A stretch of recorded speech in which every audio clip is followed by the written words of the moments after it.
Input tax credit compulsory वाला question आता है एंड एग्जाम में काफी ज्यादा वेटेज है। ए मैम, इनपुट का मतलब क्या होता है? देखो, इनपुट का मतलब सिर्फ इनपुट नहीं होता। इनपुट वर्ड के अंदर इनपुट भी आता है, इनपुट सर्विस भी आता है और कैपिटल गुड्स भी आता है। जैसे मान लो कभी भूख लगती है तो आप क्या बोलते हो? मम्मी रोटी दे दो। ये तो रोटी का मतलब यही है क्या कि आपको सिर्फ रोटी खानी है? या रोटी का मतलब मैम पूरा खाना, रोटी सब्जी मिठाई नमकीन रायता छाछ सब कुछ चाहिए, सब कुछ मैम। तो वैसे ही हम सिर्फ बोलने को बोल देते हैं कि भाई इनपुट का credit, but input word in itself includes input also, input service also and capital goods also. तो मैम ये कैपिटल गुड्स क्या होता है? ऐसे गुड्स जो हम अपने बुक्स ऑफ अकाउंट्स में कैपिटलाइज कर देते हैं। कैपिटल गुड्स मतलब ऐसे गुड्स जो हम अपनी बुक्स ऑफ अकाउंट्स में कैपिटलाइज कर देते हैं, उनको कैपिटल गुड्स बोलते हैं। जीएसटी दिमाग नहीं लगाता, आपको अकाउंट्स सिखाया ही इसलिए है कि आप समझ के कैपिटलाइज कर लो। ठीक है मैम, तो फिर जो भी गुड्स हम बुक्स ऑफ अकाउंट्स में कैपिटलाइज नहीं करेंगे वो सब इनपुट बन जाएंगे, एंड फिर जो भी सर्विसेज बच गई है वो सब क्या बन जाएगी? इनपुट सर्विसेज बन जाएगी। सिंपल सी डेफिनेशन। और तीनों में एक कॉमन कंडीशन है कि ये या तो यूज्ड या तो intended to be used in course furtherance of business होना चाहिए, क्योंकि बिजनेस नहीं तो जीएसटी में क्रेडिट लेने की बात नहीं। पर्सनल चीजों को जीएसटी आईटीसी का चैप्टर भाव नहीं देता है। राइट मैम, तो या तो इनपुट, या तो इनपुट सर्विस, या तो कैपिटल गुड्स, तीनों में से कुछ भी मैंने अपने बिजनेस परचेज के बिजनेस पर्पस के लिए परचेज कर लिया। तो परचेज करते टाइम मैंने कोई टैक्स पे करा होगा मेरे सप्लायर को, या हो सकता है मैंने आरसीएम में अपने आप से टैक्स पे करा होगा। वो टैक्स का जब मैं अपने आईटीसी लेजर में क्रेडिट ले लेती हूँ तो इस पूरे वर्ड को हम क्या बोल देते हैं? इनपुट टैक्स क्रेडिट बोल देते हैं। राइट मैम, तो अब इस चैप्टर में हमको समझना ये है, अब इस चैप्टर में हमको समझना ये है कि भाई इनपुट टैक्स क्रेडिट कब मिल सकता है, कैसे मिल सकता है, किसको मिल सकता है, लेने के लिए प्रोसीजर क्या है, सेट ऑफ कैसे करना है, एवरीथिंग। शुरू करते हैं अपन सेक्शन 16 से। 15 तक वैल्यू ऑफ सप्लाई में खत्म हुआ था। अब देखो मैम, 16 साल के होते ही हम ना स्वीट 16 हो जाते हैं। घर वालों को लगता है कि यार अब तो बड़े हो गए हो, स्वीट 16 हो गए हो, अब कुछ भी कांड कर सकते हो। तो भाई ऐसे केस में घर वाले आपके ऊपर कंडीशन रिस्ट्रिक्शन डालने लग जाते हैं कि भाई अब तुम बड़े हो गए हो, 16 साल के हो गए, ध्यान रखो, ऐसा नहीं वैसा नहीं। तो मतलब सेक्शन 16 को याद कैसे रखने का कि स्वीट 16 होते ही घर वाले हमारे ऊपर क्या करने लग जाते हैं? कंडीशंस डालने लग जाते हैं। So section 16 is eligibility and conditions to claim ITC. Eligibility and conditions to claim ITC. अभी मान लो कि जैसे हमारे साथ यहाँ पे मुकुल है जो ऑलरेडी नवंबर 24 एग्जाम का स्क्रिबल रिवीजन अटेंड करके एग्जामिशन ला चुके। अब सीए बन गए तो मुकुल ने सोचा कि चलो अब फटाफट से क्या कर लेते हैं? शादी कर लेते हैं। तो वही मुकुल के पेरेंट्स ने पूछा कैसी लड़की चाहिए? मुकुल ने बोला सर ज्यादा कुछ नहीं, बस जिंदा होनी चाहिए, लड़की होनी चाहिए। अपनी कोई ज्यादा डिमांड नहीं है, बस जिंदा होनी चाहिए, लड़की होनी चाहिए, दैट्स ऑल। अरे और कुछ तो होगा? बस ऐसा बाकी ज्यादा कुछ नहीं, थोड़ी सी स्वीट हो, थोड़ी सी केयरिंग हो, थोड़ी सी अंडरस्टैंडिंग हो, तो भाई और क्या चाहिए? तो ऐसे केस में आप समझो दो चीजें, एलिजिबिलिटी और कंडीशन।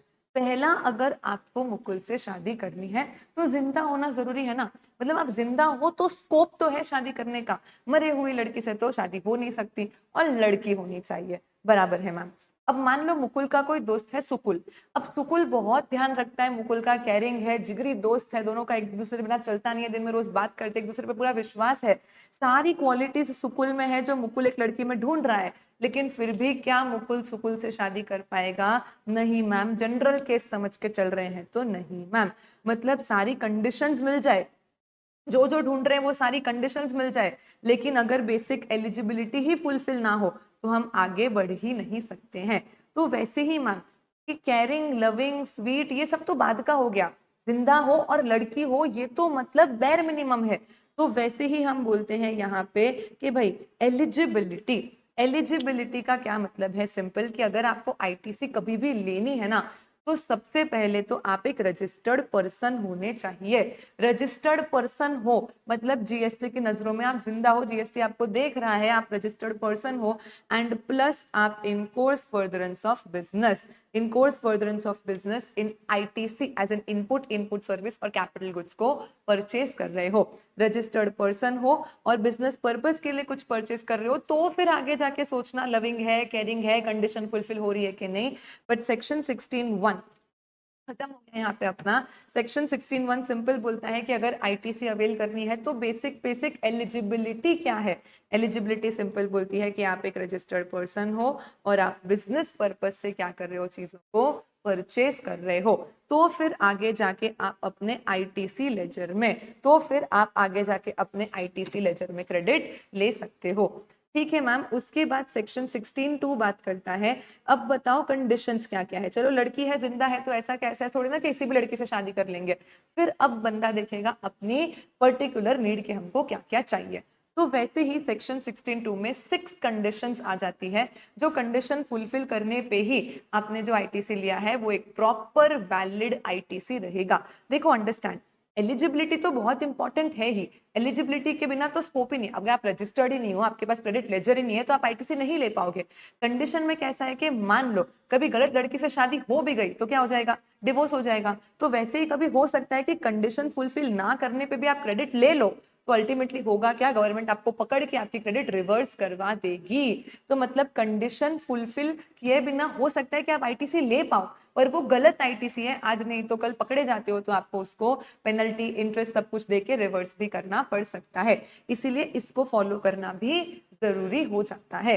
ठीक है मैम। तो सबसे पहले 16(2)(a) बोलता है कि अपने पास इनवॉइस होना चाहिए। अभी इनवॉइस का मतलब सिर्फ इनवॉइस नहीं होता है, समझने के लिए अपन इनवॉइस वर्ड को लर्न करते हैं, बट इनवॉइस हो गया या डेबिट नोट हो गया, इंपोर्ट किया है तो बिल ऑफ एंट्री हो गया, आईएसडी से क्रेडिट लेना है तो आईएसडी इनवॉइस हो गया। बेसिकली कोई भी एक टैक्स पेइंग डॉक्यूमेंट अपन बोल सकते हैं, जिसको दिखा के आप गवर्नमेंट को बता सको कि हाँ भाई देखो मैंने एक्चुअली परचेज करा है।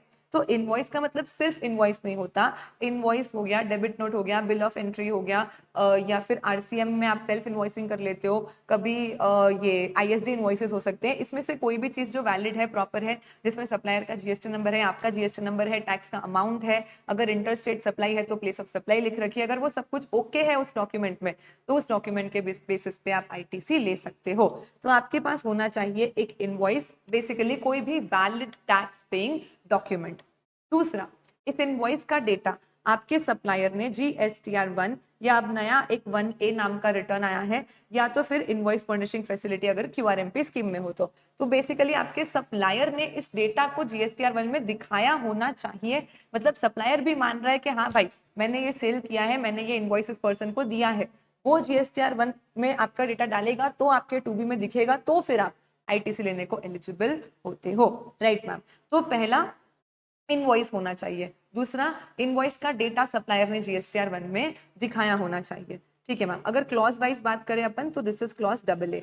फिर आता है क्लॉज B, जो बोलता है कि मुझे गुड्स सर्विसेज रिसीव हो जानी चाहिए। रिसीव मतलब जब, अब हो सकता है कि मैंने ना एडवांस पेमेंट कर दिया, सामने वाले ने मुझे बिल भी दे दिया, उसने GSTR 1 में डेटा भी दिखा दिया, मेरे 2B में दिख रहा है, सब कुछ ओके है, लेकिन अभी तक कंसाइनमेंट या पार्सल मुझे मिला नहीं है इस महीने, तो भी आप क्रेडिट नहीं ले सकते हो फॉर दैट पर्टिकुलर मंथ। हमारे हाथ जब वो गुड्स सर्विसेज लग जाए तभी हम क्रेडिट लेने को एलिजिबल हो पाते हैं। तो हमें गुड्स सर्विसेज क्या होनी चाहिए, रिसीव होनी चाहिए। अब इसको लेके 2 पॉइंट है कि मैम मान लो मैंने 100 पीसेस ऑफ कोई पर्टिकुलर गुड्स मंगवाए, पूरा इनवॉइस मुझे जनवरी मंथ में मिल गया, पर जनवरी मंथ में मुझे 40 यूनिट्स मिले, फरवरी मंथ में मुझे 60 यूनिट्स मिले, इनवॉइस पूरा कॉमन था, सिंगल था, कॉन्ट्रैक्ट एक था, तो मैम पूरा आईटीसी फेब में सब कुछ मिलने के बाद मिलेगा कि जैन में पूरा आईटीसी ले लूं क्योंकि कुछ पार्ट मिल गया, या 40% आईटीसी जैन में लूं, 60% आईटीसी फेब में लूं? आप बताओ क्या होना चाहिए, जल्दी से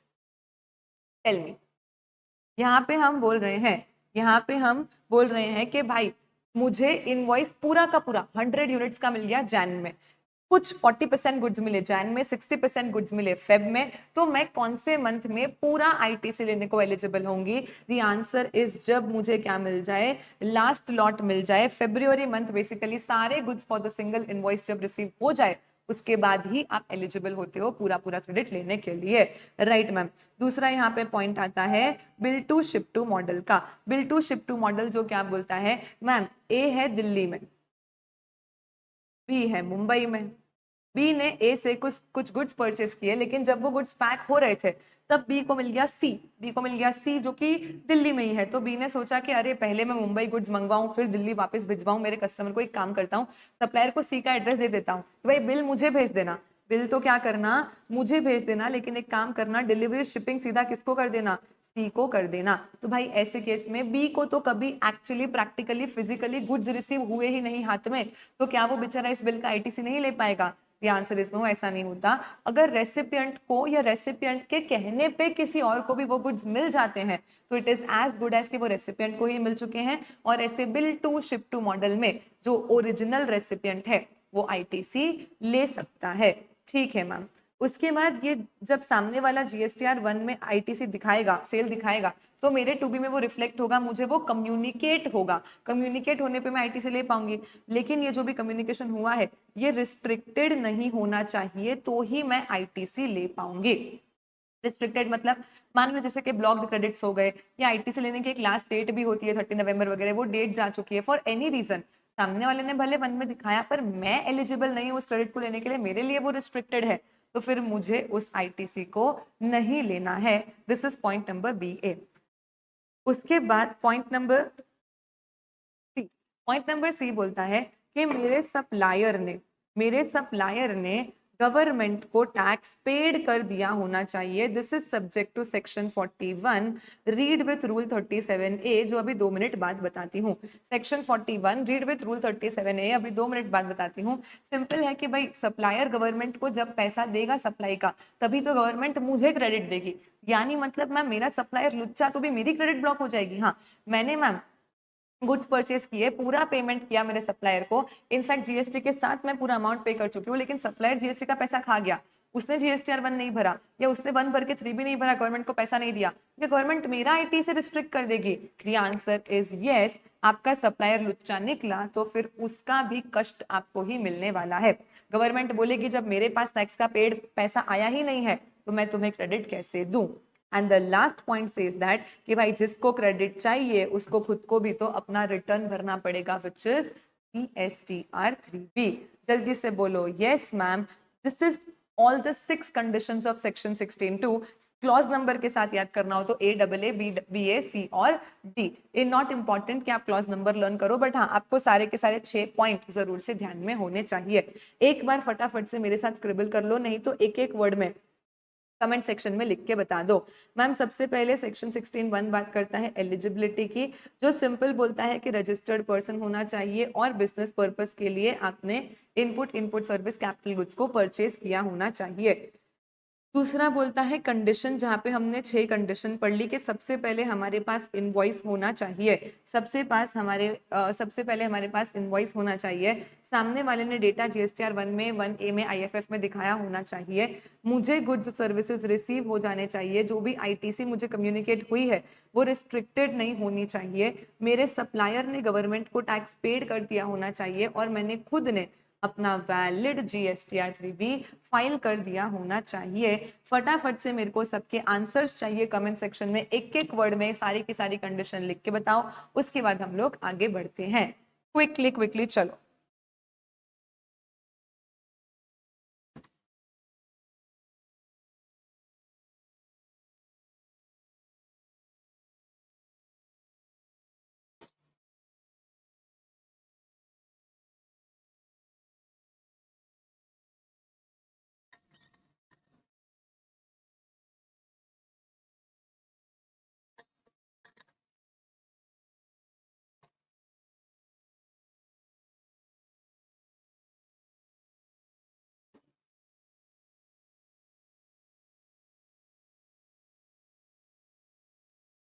डन एवरीवन।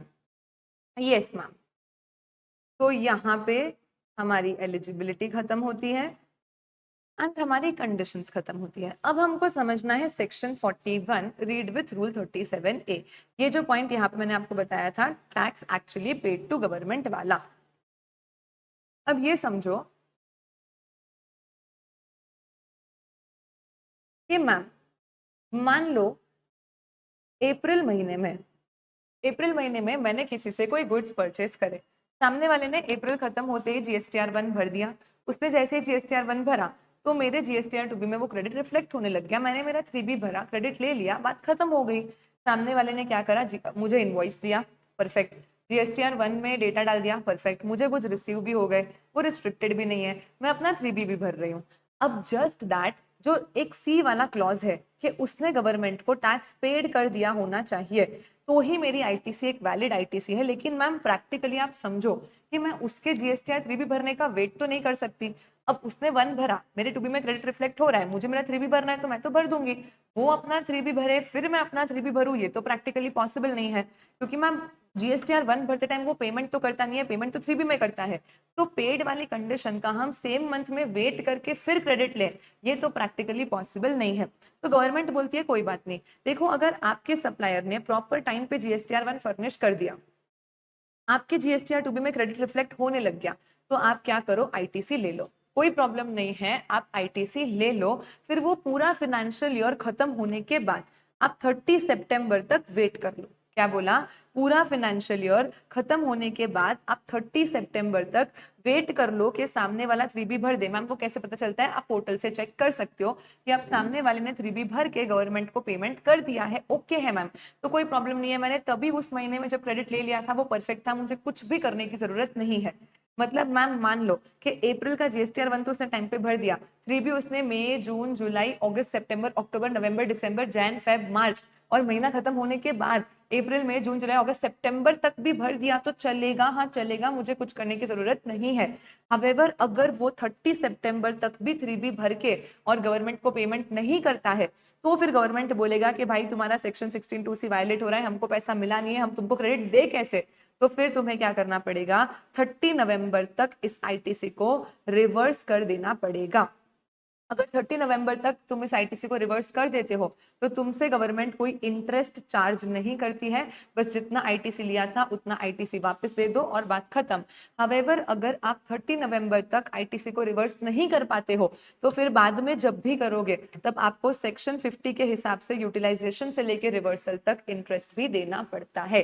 गवर्नमेंट बोलती है कि यहाँ पे हम समझते हैं तुम्हारी गलती नहीं थी, सामने वाले ने 1 भरा, तुमको क्रेडिट दिखा, तुमने ले लिया, सही है, वो पेड नहीं कर रहा तो उसको थोड़ा टाइम भी दे दो, साल खत्म होने के बाद 30 सितंबर तक, फिर भी वो ना पे करे तो अब कंडीशन तो वायलेट हो ही रही है, तो फिर अब 30 नवंबर तक आईटीसी को रिवर्स कर दो, हम तुम्हारा इंटरेस्ट माफ कर देंगे। लेकिन 30 नवंबर के बाद जब भी रिवर्स करोगे तब फिर यूटिलाइजेशन से लेके आईटीसी के रिवर्सल तक, जैसे नॉर्मली सेक्शन 50 में अपन इंटरेस्ट गिनते हैं 18% के हिसाब से, वैसे इंटरेस्ट के साथ तुमको इस आईटीसी को रिवर्स कर देना पड़ेगा। समझ गए मैम।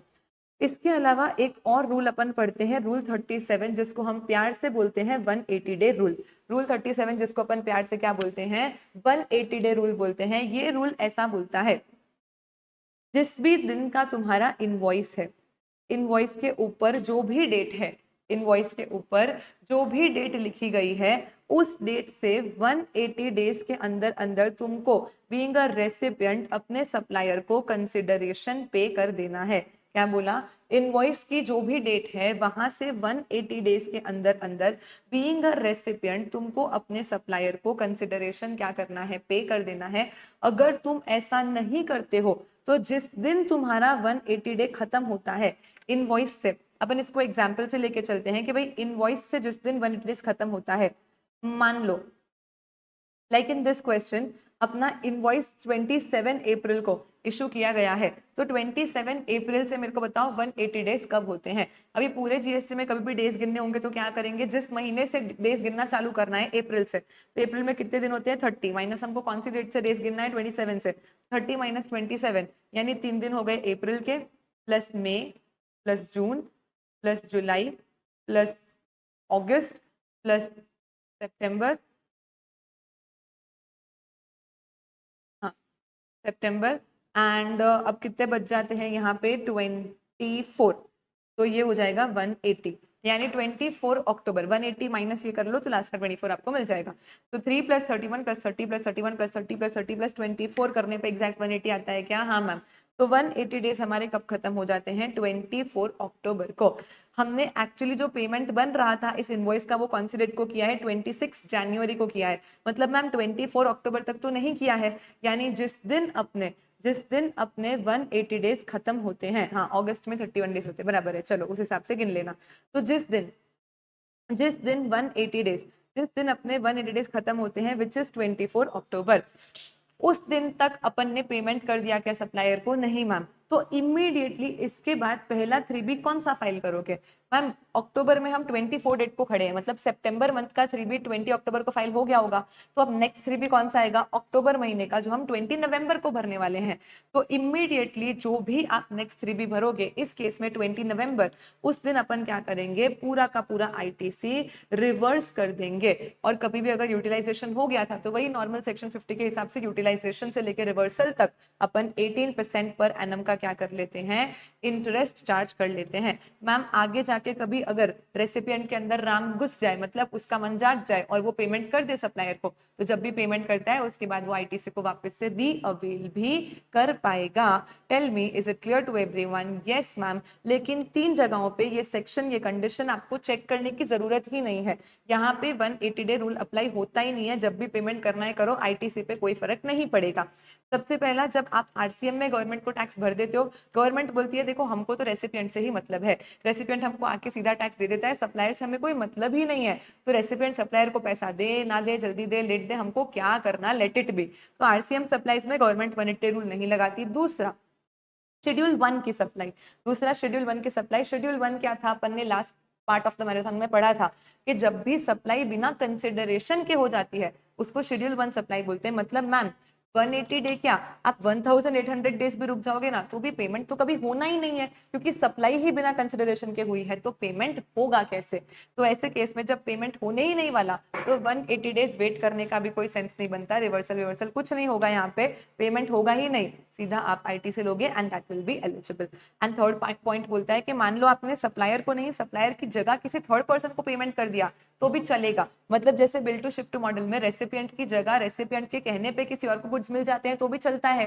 तो वैसे ही हो सकता है कि मुझे सप्लायर को पेमेंट करना था, सप्लायर ने बोला अरे एक काम करना, मेरी उधारी चल रही है उधर, उधर पेमेंट दे देना, तो मैंने तो सप्लायर के कहने पे थर्ड पार्टी को पेमेंट कर दिया, तो ठीक है मेरा कंडीशन फुलफिल हो गया, मुझे ITC को रिवर्स करने की जरूरत नहीं पड़ती है। ध्यान रखना थोड़ा सा इंपॉर्टेंट है, कभी कभी RCM और शेड्यूल 1 का पॉइंट देके ये लोग क्वेश्चन में 180 डे रूल डाल देते हैं, मतलब आपको इनवॉइस की डेट देते हैं, जानबूझ के पेमेंट की डेट देते हैं, आपको सोचने पे मजबूर करते हैं कि अरे 180 डेज में पेमेंट हुआ नहीं है, पर बैक ऑफ द माइंड आप ये भूल जाते हो कि जो सप्लाई है वो RCM वाला या शेड्यूल 1 वाला है, जिसपे 180 डे रूल अप्लाई ही नहीं होता है। तो इस चीज को आपको ध्यान में रखना है। बोलो अंडरस्टूड एवरीवन? Yes ma'am. ये सारी चीजें मैंने आपको समझा दी है, bill to ship to model, last lot, instalment वाला सब कुछ। सेक्शन 16(1), 16(2) अपना पूरा खत्म होता है। उसके बाद सेक्शन 16(3) बहुत ही सिंपल बोलता है, सेक्शन 16(3) बहुत ही सिंपल बोलता है कि भाई जिस भी दिन जब भी आप क्या करते हो, कोई कैपिटल गुड्स परचेज करते हो, अभी लेक्चर के स्टार्टिंग में बताया था कैपिटल गुड्स क्या होते हैं, फटाफट से बताओ मुझे, चलो कमेंट सेक्शन में जल्दी जल्दी से बताओ कैपिटल गुड्स क्या होते हैं। लेक्चर के शुरुआत में बताया था मैम, वही गुड्स जो हम बुक्स ऑफ अकाउंट्स में कैपिटलाइज करते हैं उनको कैपिटल गुड्स बोलते हैं। तो यहाँ पे जब आप कैपिटल गुड्स परचेज करते हो तब गवर्नमेंट सिंपल बोलती है कि हम तुमको 2 लड्डू नहीं देंगे, एक ही लड्डू मिलेगा, या तो मिलेगा इनकम टैक्स एक्ट के डेप्रिसिएशन का लड्डू, या तो मिलेगा GST के ITC का लड्डू। तो मान लो मैम 10,000 रुपए का हमने कोई कैपिटल गुड्स परचेज किया, taxable at the rate of 18%, मतलब 1800 का उस पर GST भर के टोटल हमको वो 11,800 में पड़ा।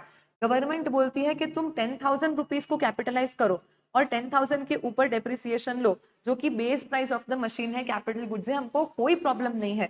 पर ये जो 1800 रुपए GST के बनते हैं ना, इस 1800 रुपए को अगर तुम कैपिटलाइज कर देते हो तो फिर हम तुमको इसका ITC नहीं देंगे, या तो तुम पूरे 1800 का ITC ले लो तो फिर डेप्रिसिएशन खाली 10,000 पे मिलेगा, GST कंपोनेंट पे तुमको डेप्रिसिएशन नहीं मिलेगा।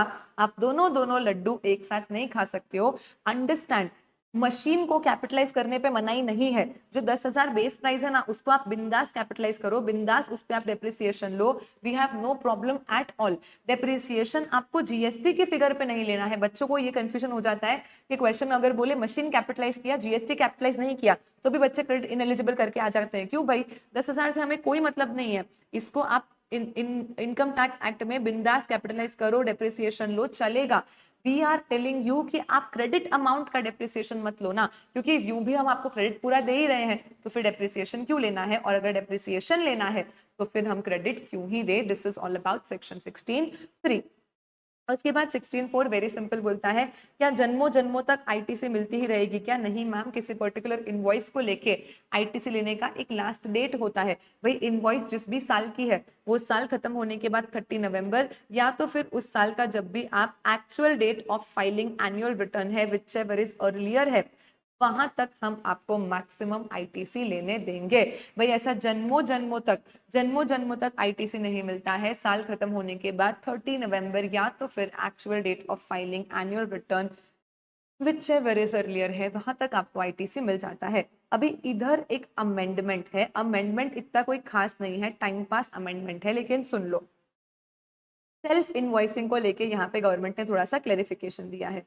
सबसे पहले तो मुझे बताओ सेल्फ इनवॉइसिंग कौन करता है, कब करता है, कहाँ होता है? What is self invoicing? Tell me quickly.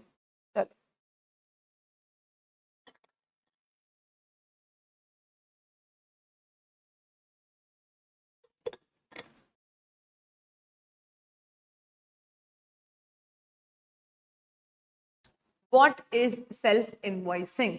Ma'am, जब भी एक रजिस्टर्ड पर्सन किसी अनरजिस्टर्ड पर्सन से ऐसी गुड्स या सर्विसेज परचेज कर लेता है जिसके ऊपर उसको आरसीएम में टैक्स भरना आ जाता है, तब क्योंकि जो सप्लायर है वो एक अनरजिस्टर्ड पर्सन है और वो इनवॉइस इशू नहीं कर पाएगा, लेकिन ये सप्लाई तो अपने आप में टैक्सेबल है क्योंकि रेसिपिएंट आरसीएम में टैक्स भरेगा, तो रेसिपिएंट की रिस्पॉन्सिबिलिटी बन जाती है कि उसको क्या कर लेना है, सेल्फ इनवॉइसिंग, अपने आप पे ही इनवॉइस जनरेट कर लेना है। तो मैम अभी आपने सिंपल सिंपल समझाया मैम कि देखो जब भी जो भी अपनी इनवॉइस की डेट है ना, वहां से वो साल खत्म होने से 30 नवंबर या actual date to file annual return whichever is earlier है, वहां तक हम आईटीसी ले सकते हैं।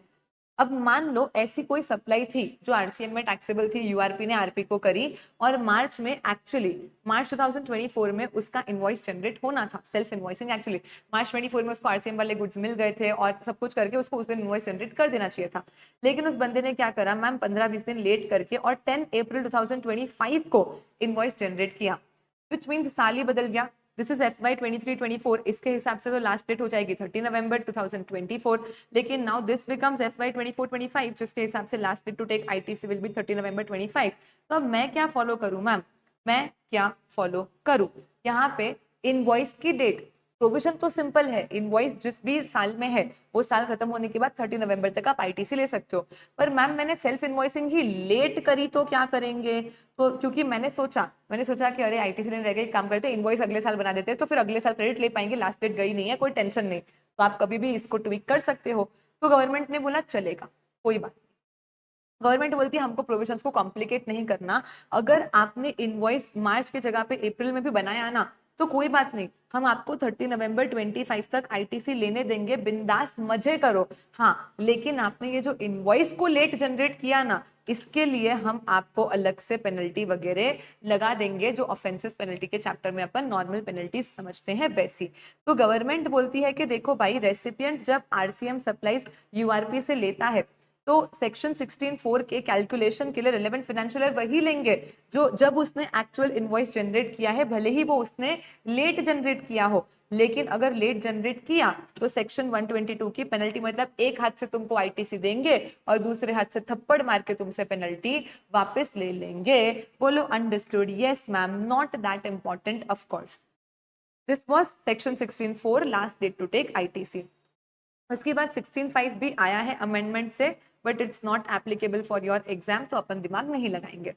उसके बाद सेक्शन 16(6) बात करता है, सेक्शन 16(6) बोलता है कि भाई कभी अगर तुम्हारा रजिस्ट्रेशन हो जाता है कैंसिल, कौन से सेक्शन में होता है कैंसिलेशन? चलो, सफल और पावर के तो 100% सारे बच्चे आंसर दे सकते हैं, मुझे कैंसिलेशन का सेक्शन नंबर क्या है मैम? 28, 29, 30 अमेंडमेंट, कैंसिलेशन, रिवोकेशन, हम एक साथ पढ़ते हैं। तो सेक्शन 29 में मान लो कभी हमारा रजिस्ट्रेशन प्रॉपर ऑफिसर ने सुओ मोटो कैंसिल कर दिया, फिर सेक्शन 30 में हमने कैसे भी हाथ जोड़ जुड़ा के एप्लीकेशन वगैरह करके और रिवोकेशन ऑफ कैंसिलेशन करवा लिया।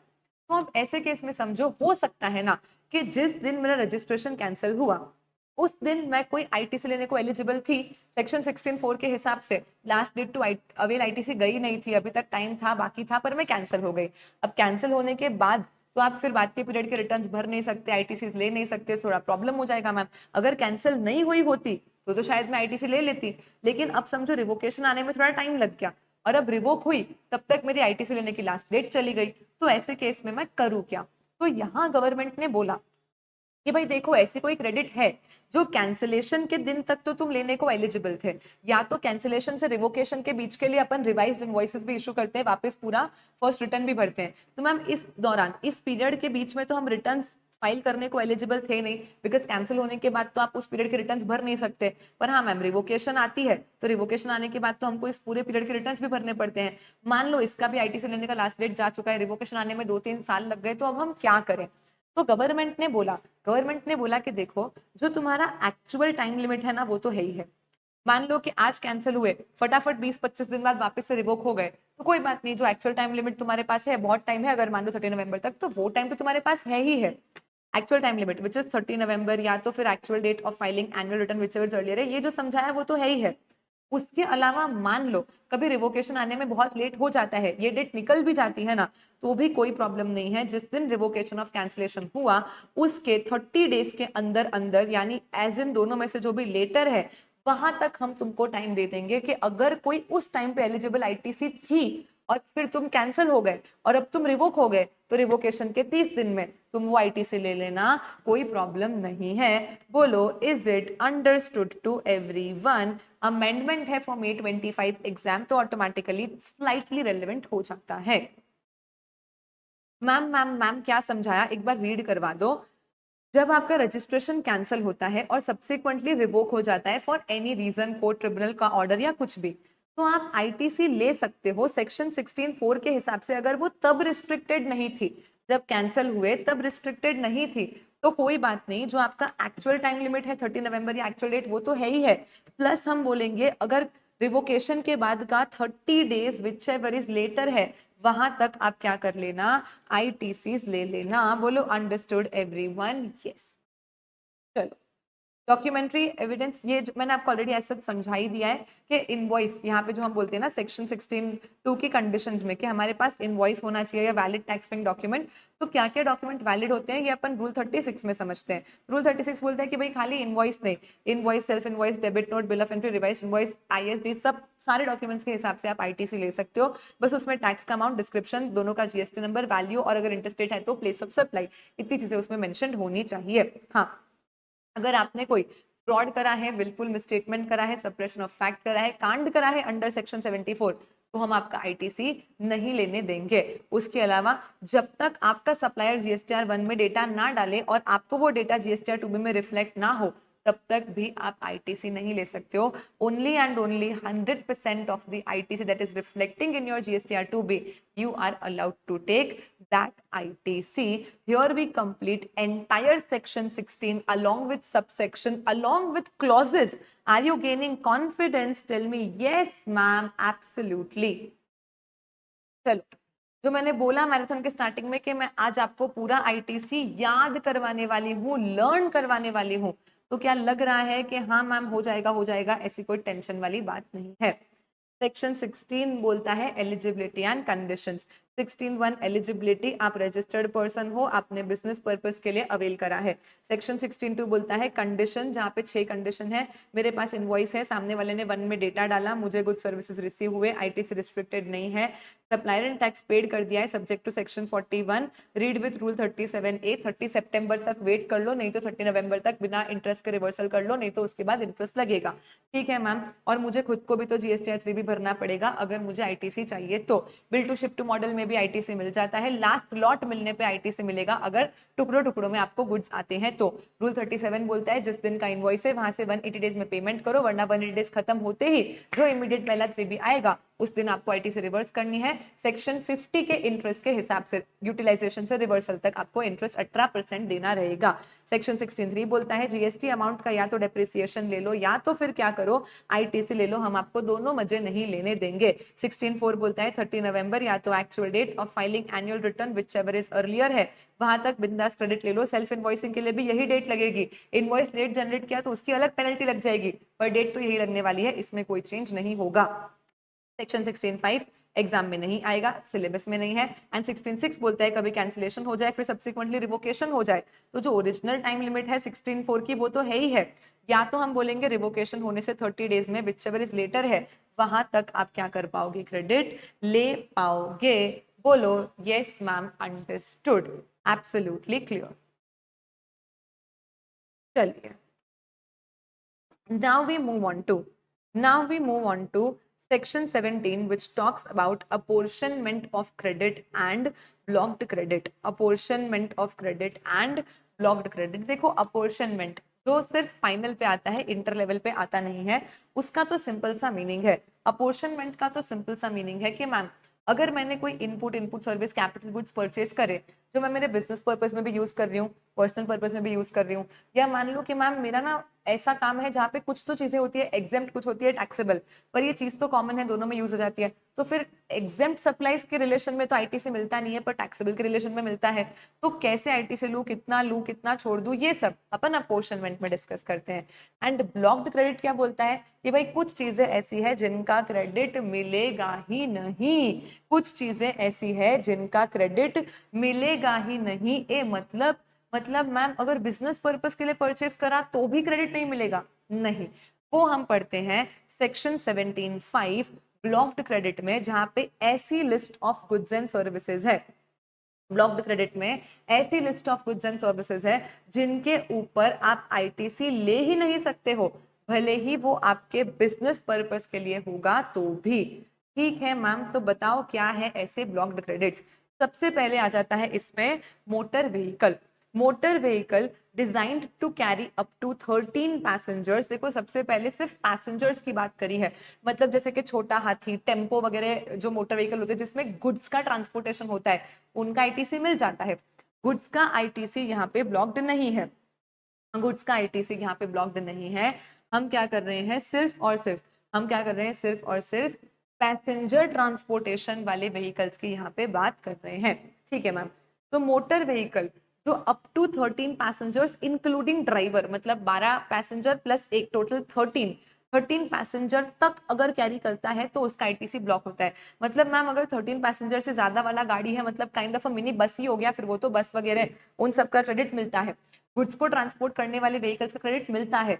Railway, bicycle, special purpose vehicle या ऐसे 2 व्हीलर 3 व्हीलर जिसका इंजन कैपेसिटी 25 सीसी तक ही है, क्या मतलब नॉर्मल एक्टिवा, एक्सेस, टीवीएस वगैरह आते हैं तो 120 सीसी जितना तो इंजन मिनिमम ही होता है सब में, तो 25 सीसी इज नथिंग बेसिकली। लेकिन फिर भी अगर कोई है ऐसा 2 व्हीलर 3 व्हीलर जिसका इंजन कैपेसिटी सिर्फ 25 सीसी तक है, या ma'am what is special purpose vehicle, मान लो मेरी फैक्ट्री में ये है मशीन ए और ये है मशीन बी, इस मशीन से गुड्स बनते हैं, फिर यहाँ से मशीन बी पे जाते हैं फर्दर प्रोसेसिंग के लिए, तो मैंने यहाँ पे बस एक स्पेशल पर्पस व्हीकल लगा रखा है जो इधर से गुड्स उठाता है, फिर थोड़ा सा इतना चल के इस मशीन पे गुड्स को ड्रॉप कर देता है। मतलब किसी पर्टिकुलर स्पेशल पर्पस के लिए अगर वो व्हीकल को डिप्लॉय, तो इन सब चीजों की आईटीसी मिलती है। मतलब मैम आप सिंपल यही बोलना चाहते हो कि भाई जो नॉर्मल गाड़ियां वगैरह हो गई, मान लो कि मैंने कोई गाड़ी ली, अब मैंने बोला कि मैराथन लेने के लिए इंदौर आना था तो मैं तो गाड़ी में आऊंगी, तो कुल मिला के बिजनेस पर्पस, मैराथन लेना तो मेरा बिजनेस है, तो मतलब बिजनेस के लिए ही मैंने गाड़ी रख रखी है कि कहीं भी सिर्फ मैराथन लेने जाना हो, स्टूडेंट से मिलने जाना हो, कुछ हो, मीटिंग हो, तो ही मैं गाड़ी को यूज करती हूँ। तो क्या फिर भी मेरा क्रेडिट ब्लॉक हो जाएगा? हाँ, फिर भी आपका क्रेडिट ब्लॉक हो जाएगा। सो मोटर व्हीकल का क्रेडिट जहां 13 तक ही पैसेंजर है उसका आईटीसी ब्लॉक होता है, एक्सेप्ट फॉर दीज 3 पीपल। इन 3 लोगों को गाड़ी का आईटीसी भी मिल जाता है, इन 3 लोगों को गाड़ी का आईटीसी भी मिल जाता है। कौन से 3 लोग मैम? सबसे पहले तो मेरा बिजनेस ही गाड़ी बेचने का है, मतलब मैम गाड़ी चलाने के लिए नहीं खरीदी है, गाड़ी खरीदी है और एज इट इज हम इसको आगे फर्दर सप्लाई करने वाले हैं।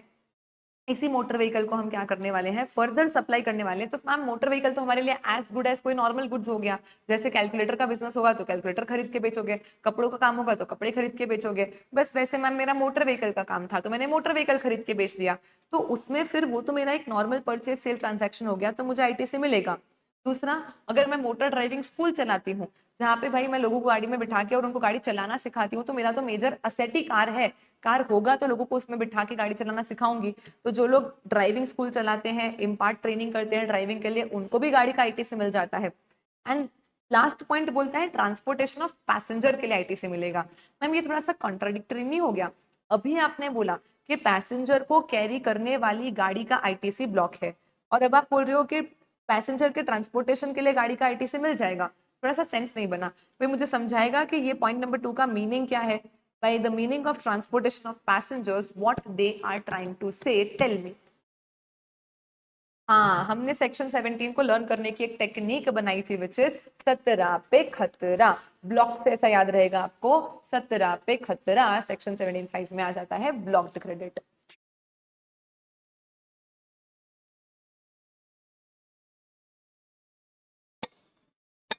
रियाज उस केस में इनवॉइस पे लिखा हुआ होता है, आरसीएम इनवॉइसेस के ऊपर लिखा होता है दैट इट अट्रैक्ट्स आरसी।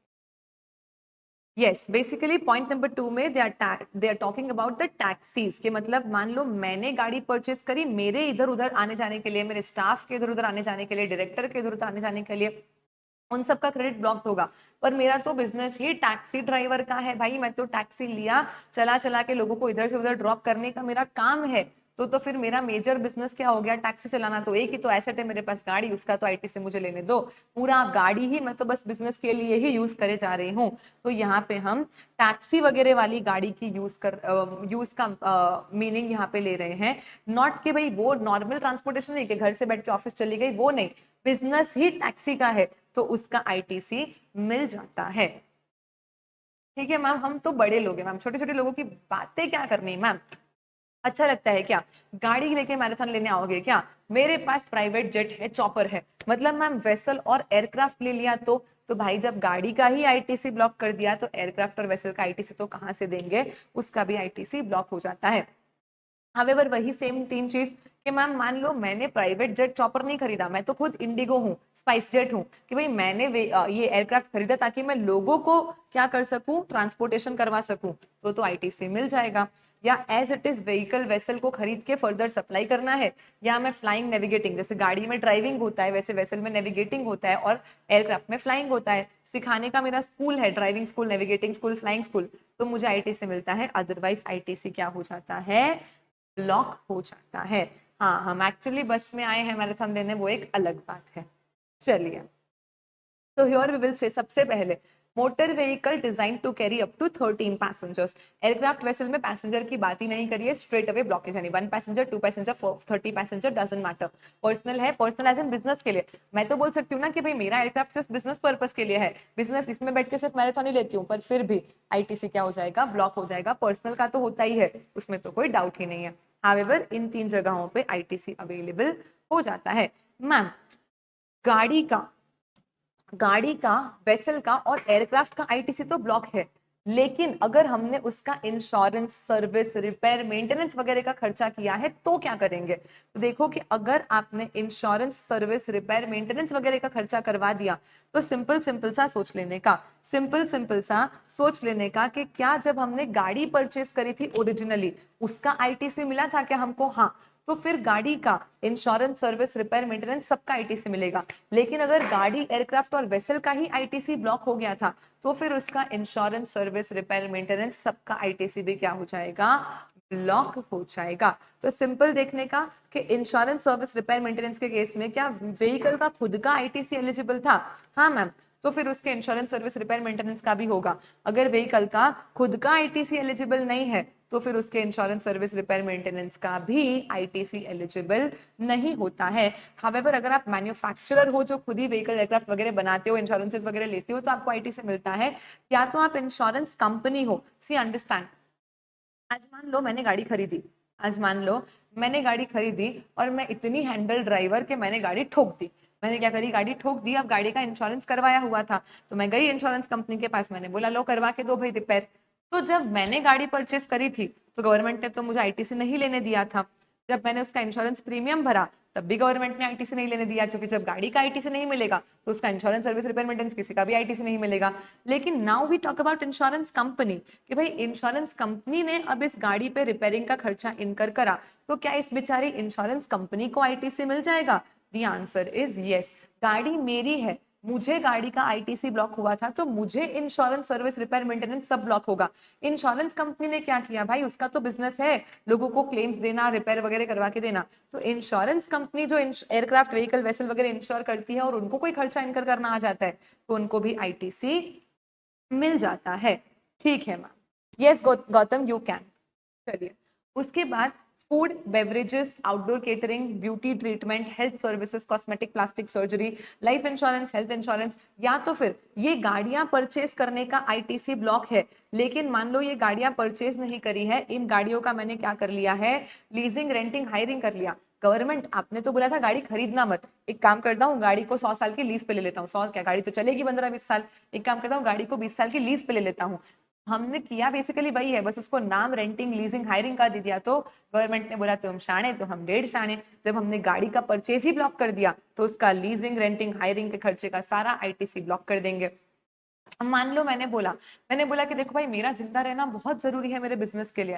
कैसे, मैं मर गई तो मैराथन लेगा कौन? तो मतलब मैम मैंने लाइफ इंश्योरेंस, हेल्थ इंश्योरेंस करवा के ऐसा बोल दिया कि ये तो मेरे बिजनेस पर्पस के लिए है, मैं रहूंगी तो मेरा बिजनेस चलेगा, वरना बिजनेस चलेगा ही नहीं। गवर्नमेंट बोलेगी भाई ऐसा सब नहीं होता। मैंने बोला कि अरे अरे यार थोड़ी सी ना ऐसे नाक मेरे को ऐसे एकदम तीखी सीधी करवानी है। मैंने बोला कि गवर्नमेंट मेरा बिजनेस नीड है, मैं ब्यूटीफुल दिखूंगी तो ही तो बच्चे लेक्चर देखेंगे। तो गवर्नमेंट ने बोला ये सब क्या चल रहा है भाई, हम तो सारा का सारा आईटीसी क्या कर देंगे, ब्लॉक कर देंगे। तुम भली बोलो बिजनेस पर्पस है, हम तो नहीं मानेंगे। हावेवर अगर आप सेम कैटेगरी में चीजों को आगे फर्दर सप्लाई कर देते हो, मान लो मैम मैंने फूड परचेज किया, मेरे एम्प्लॉयज को खिला दिया, कॉन्फ्रेंस रखी, सबको मीटिंग में खिला दिया, आईटीसी ब्लॉक है। पर मैंने फूड परचेज किया एज इट इज आगे बेच दिया। जैसे कि मान लो आप एयरक्राफ्ट में ट्रैवल करते हो, इंडिगो में ट्रैवल किया होगा तो आपको यूनिबिक की कुकीज वगैरह मिलती है। तो इंडिगो ने यूनिबिक से कुकीज खरीदी खुद खाने के लिए, एम्प्लॉयज को खिलाने के लिए, ना रे बाबा ना। ऐसे केस में उन्होंने कुकीज खरीदी ताकि पैसेंजर को फ्लाइट में आगे फर्दर बेच सके, सप्लाई कर सके, तो उनको आईटीसी मिलेगा क्या? हाँ मैम, वो चाहे एज इट इज सप्लाई कर दे या अपनी फ्लाइंग के सप्लाई के साथ कॉम्पोजिट सप्लाई बना दे, मिक्स सप्लाई बना दे, कैसे भी, बट फर्दर सप्लाई कर रहे हैं। क्या कर रहे हैं? फर्दर सप्लाई कर रहे हैं।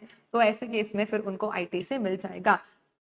रचित इज आस्किंग कि मैम एक मॉडल ने ब्यूटी ट्रीटमेंट करवा लिया तो वही तो एग्जांपल दिया। अभी मॉडल बोल सकती है कि मेरा सुंदर दिखना मेरे बिजनेस के लिए जरूरी है, जैसे मैं बोल दूं कि मेरा जिंदा रहना मेरे बिजनेस के लिए जरूरी है। Doesn't matter. जानवी कपूर को सर्जरी करवाने के बाद आईटीसी नहीं मिला रहेगा, राखी सावंत को आईटीसी नहीं मिला रहेगा। ठीक है मैम, लेकिन मान लो गवर्नमेंट ने कोई स्टैट्यूटरी ऑब्लिगेशन डाल दिया, गवर्नमेंट ने बोला कि भाई आपको अपने फैक्ट्री के हर वर्कर को कंपलसरी खाना खिलाना ही पड़ेगा, हर वर्कर को कंपलसरी जिम का, क्लब का मेंबरशिप दिलवाना ही पड़ेगा। तो भाई ऐसे केस में फिर आपको आईटीसी मिल जाएगी, क्योंकि ये खर्चा मैंने मेरी मर्जी से नहीं किया है, गवर्नमेंट ने जबरदस्ती बोला कि तुम्हारे ऊपर स्टैट ऑब्लिगेशन है। हर साल गवर्नमेंट ने बोल दिया एम्प्लॉयज को एक ट्रैवल बेनिफिट छुट्टी पे भेजने का ही भेजने का। मेरी इच्छा नहीं थी, गवर्नमेंट ने बोला मेंबरशिप ऑफ क्लब, हेल्थ दिलाओ, ट्रैवल बेनिफिट्स दो, उनको फूड दो, बेवरेजेस दो, तो आईटीसी मिलेगा। स्टैट ऑब्लिगेशन होगा तो आईटीसी मिलेगा, अदरवाइज देन दैट आईटीसी क्या हो जाएगा? ब्लॉक हो जाएगा। ठीक है मैम। उसके बाद point number C is very very very very very very very important for your examination this time. Why ma'am? क्योंकि एक तो ये सेक्शन 17(5) यूं भी इंपॉर्टेंट होता है, उसके अलावा इसमें अमेंडमेंट नहीं बोल सकते, केस लॉ आ गया है, थोड़ी सी और क्लैरिटी आ गई है। सफारी रिट्रीट्स का केस लॉ जो आपकी बुक में नहीं है पर वो आपकी एग्जाम में एप्लीकेबल है, मैंने अलग से आपके टेलीग्राम चैनल पे एक कॉरिगेंडम शेयर कर रखा है ऑलरेडी वर्जन 5 का। उसमें मैंने लिखा है कि प्लीज आप सफारी रिट्रीट्स का केस लॉ देख लेना, तो वो मैं अभी मैराथन में एक बार आपको समझा रही हूँ और कवर करवा रही हूँ। So make sure you do that and इसको थोड़ा सा ध्यान से देखना। ठीक है मैम। प्लस इसमें है ना एक चेंज करना, यहाँ पे प्लांट एंड मशीन के जगह पे आपको प्लांट और मशीनरी करना है। यहाँ पे आपको ओ सॉरी नॉट यहाँ पे, नीचे एक सेकेंड, मैं आपको एक बार कॉरिगेंडम चेक करवा देती हूँ। ये वर्जन 5 की बुक का आपका कॉरिगेंडम है।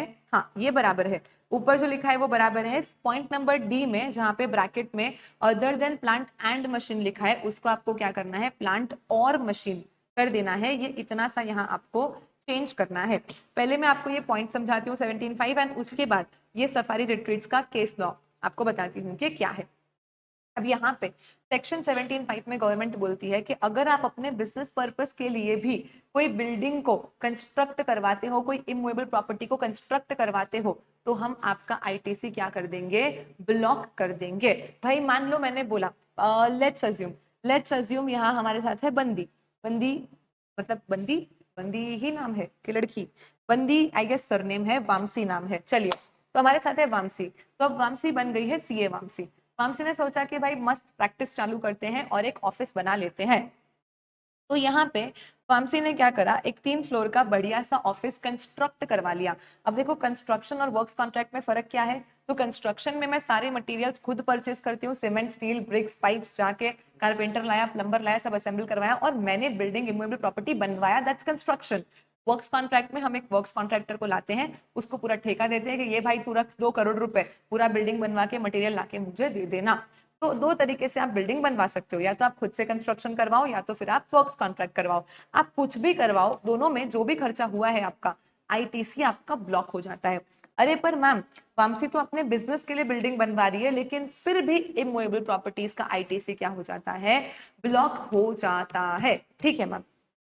तो यहाँ पे हम बोल रहे हैं कि अगर कोई भी वर्क्स कॉन्ट्रैक्ट, अगर कोई भी वर्क्स कॉन्ट्रैक्ट सर्विसेज ली जा रही है कंस्ट्रक्शन रिलेटेड इमूवेबल प्रॉपर्टी के लिए other than plant and machine, मतलब मैम प्लांट और मशीन अगर बनवाया तो आईटीसी मिलेगा, इमूवेबल प्रॉपर्टी बनवाया, अगर इमूवेबल प्रॉपर्टी बनवाया तो आईटीसी नहीं मिलेगा, लेकिन प्लांट पर मशीन कंस्ट्रक्ट वर्क्स कॉन्ट्रैक्ट करवाने का आईटीसी मिलता है। Except when used for further supply. ऐसा समझो कि वामसी ने मिस्टर रजनी को रखा है एज वर्क्स कॉन्ट्रैक्टर बिल्डिंग बना के देने के लिए। तो मिस्टर रजनी जो जो भी चीजें अवेल कर रहा है, खुद के लिए कर रहा है क्या, नहीं मैम, वामसी को बिल्डिंग बना के देने के लिए कर रहा है, ये तो इसका बिजनेस है। तो रजनी भाई को आईटीसी मिलेगा, वामसी को आईटीसी नहीं मिलेगा, क्योंकि रजनी भाई तो as it is further supply कर रहे हैं कंस्ट्रक्शन वर्क्स कॉन्ट्रैक्ट का। तो मैंने खुद के लिए, the word important here is own account, मैंने अगर खुद के लिए कुछ कंस्ट्रक्ट करवाया है, खुद के लिए कुछ वर्क्स कॉन्ट्रैक्ट करवाया है, प्लांट एंड मशीन है तो आईटीसी मिलेगा। बाकी कोई इमूवेबल प्रॉपर्टी बनवाई है तो हमें आईटीसी नहीं मिलता है। ठीक है ma'am. Second point, first point is for construction and second point is for immovable, first point is for works contract and second point is for construction. Construction भी वापस वही बोलता है कि भले ही आपने इन कोर्स फर्दरेंस ऑफ बिजनेस भी कुछ कंस्ट्रक्ट करवा लिया ना, फिर भी हम आपको आईटीसी नहीं देंगे। हाँ, हावेवर हम आपको प्लांट और मशीनरी का क्या करेंगे, आईटीसी दे देंगे। लेकिन इन 3 चीजों को हम कभी भी प्लांट मशीन मानेंगे ही नहीं। इन 3 चीजों को हम कभी भी प्लांट मशीन मानेंगे ही नहीं, मतलब मैम इन 3 चीज का आईटीसी तो ब्लॉक हो ही जाएगा, क्योंकि सिर्फ प्लांट एंड मशीन का आईटीसी मिलता है। और जब हम इन 3 चीज को प्लांट एंड मशीन मान ही नहीं रहे, यानी इनका तो आईटीसी ब्लॉक होगा ही। ये 3 चीजें कौन सी है, मुझे फटाफट से कमेंट सेक्शन में लिख के बताना। तो अच्छे अच्छे प्यारे प्यारे बच्चों, मैम सबसे पहले कोई भी लैंड बिल्डिंग, मैं ऐसा नहीं बोल सकती कि पूरा का पूरा बिल्डिंग ही मेरा तो प्लांट है, पूरा का पूरा बिल्डिंग ही मेरा तो मशीन है, हाइला ऐसा कैसा। तो पूरा civil structure, land building, telecommunication towers या तो फिर पाइपलाइन आउटसाइड द फैक्ट्री है, इसको हम प्लांट मशीन नहीं मानते हैं, सिविल स्ट्रक्चर्स मानते हैं, इमूवेबल प्रॉपर्टीज मानते हैं, इनका तो आईटीसी हम ब्लॉक कर ही देते हैं। इसके अलावा कोई प्लांट मशीन है जो आपने कंस्ट्रक्ट करवाया या वर्क्स कॉन्ट्रैक्ट से बनवाया, तो आपको क्या मिल जाएगा, आईटीसी मिल जाएगा। अभी सफारी रिट्रीट्स का केस लॉ यहाँ पे ऐसा बोलता है कि समझो mall, warehouse, building, hotel, cinema के अलावा, दिस इज इंपॉर्टेंट, होटल और सिनेमा के अलावा can be considered as plant if construction of building was essential for supplying services such as renting, leasing, other transactions, ITC can be taken. Above point only applies to construction, that is goods services procured for building and not works contract, hence ITC for works contract is blocked. यहाँ पे ये and और करवाने का logic ये था safari retreats का case law. यहाँ पे एंड और करवाने का लॉजिक सफारी रिट्रीट्स का केस लॉ था कि अंडरस्टैंड, मान लो सिनेमा और होटल के लिए तो ब्लॉक ही है, वो मैं बाद में बताती हूँ। मैंने एक मॉल, पूरा का पूरा मॉल कंस्ट्रक्ट करवाया, ठीक है, मैंने एक पूरा का पूरा मॉल कंस्ट्रक्ट करवाया, बढ़िया बिल्डर हूं मैं। अब बताओ जो ओनर ऑफ द मॉल है वो मॉल क्यों बनवाता है? ताकि मॉल में छोटे छोटे छोटे छोटे शॉप्स हम अलग अलग ब्रांड्स को दे सके। तो मैम मेरे लिए तो एक ही चीज है, बस वो मॉल का बिल्डिंग मेरा एसेट, वही तो मेरा प्लांट हो गया, मशीन हो गया, एसेट आपको जो समझना है समझो। उसके अलावा तो कोई और खर्चा ही नहीं है मेरा। जितना भी खर्चा है पूरा कंस्ट्रक्शन पे ही तो जा रहा है, और उसको मैं रेंट पे दे के अल्टीमेटली आगे जाके रेंट कमा कमा के उस पर गवर्नमेंट को जीएसटी भरने वाला हूँ। तो सही सी बात है ना मैम, मॉल हो गया, ये लोग वेयर हाउस क्यों बनवाते हैं? ये वेयर हाउस को हम रेंट पे देंगे ताकि लोग उसमें गुड्स रखे, फिर उसका खाली हो जाएगा, किसी और को रेंट पे देंगे, लोग आएंगे गुड्स रखेंगे। तो बेसिकली ये जो मेरा बिल्डिंग है, मॉल है, वेयर हाउस है, इसको मैंने बनाया ही इसीलिए था ताकि लोगों को रेंट पे दूं, रेंट पे जीएसटी कलेक्ट करूं और गवर्नमेंट को पे कर दूं। तो इसका तो यार मुझे आईटीसी मिलना चाहिए। तो यहाँ गवर्नमेंट ने बोला सही बात है, सही बात है। कंस्ट्रक्शन में हमने बोला तो है, कंस्ट्रक्शन में हमने बोला तो है कि प्लांट और मशीन हो सकती है, कोई इमूवेबल प्रॉपर्टी मशीन नहीं है, प्लांट हो सकती है, प्लांट नहीं है मशीन हो सकती है, तो पॉसिबली इसका आपको आईटीसी मिल सकता है। लेकिन अगर आपने सिनेमा थिएटर बनवाया तो समझना, सिनेमा थिएटर में द मेन सर्विसेज मूवी दिखाना, होटल में, होटल होटल में और भी एक्स्ट्रा सर्विसेज इनकॉर्पोरेटेड होती है। तो अगर आप होटल बनाते हो या सिनेमा थिएटर बनाते हो, तब तो गवर्नमेंट ने, मतलब सफारी रिट्रीट्स के केस लॉ में सुप्रीम कोर्ट ने क्लियरली ही बोल दिया कि भाई देखो, होटल और सिनेमा थिएटर अगर बनवाया ना पूरा का पूरा, तो उसको तो लैंड बिल्डिंग सिविल स्ट्रक्चर ही मानेंगे, प्लांट मशीन नहीं मानेंगे, आईटीसी को ब्लॉक ही मानेंगे। लेकिन अगर एग्जाम में आने की फुल प्रोबेबिलिटी है कि मॉल बनवाया, वेयर हाउस बनवाया, ऐसी कोई बिल्डिंग बनाई जिसका प्राइमरी पर्पस ही यही था कि उसको हम रेंट पे, लीज पे दे सके और उससे पैसा कमा सके, और उस पैसे पे गवर्नमेंट को हम जीएसटी भी भरते हैं, तो फिर इसके कंस्ट्रक्शन का आईटीसी, इसके कंस्ट्रक्शन का आईटीसी अवेलेबल हो जाता है। लेकिन वर्क्स कॉन्ट्रैक्ट में ऐसा नहीं होगा। मतलब अगर कोई बंदा वर्क्स कॉन्ट्रैक्ट बेसिस पे पूरा मॉल बनवा ले तो उसका आईटीसी ब्लॉक ही रहेगा। कंस्ट्रक्शन करवाया, construction above point only applies to construction, कि मैं अलग अलग जाके मैंने सीमेंट, स्टील, ब्रिक्स, पाइप्स वगैरह सब बेसिकली बिल्डर लोगों के लिए हो गया ना, क्योंकि बिल्डर लोग अपने आप से सब बनवाते हैं। तो गुड्स, सर्विसेज वगैरह जो भी मैंने बिल्डिंग के लिए प्रोक्योर करा है कंस्ट्रक्शन में, उसमें अगर मैं मॉल वेयर हाउस वगैरह बनाऊं तो मुझे आईटीसी मिलेगा।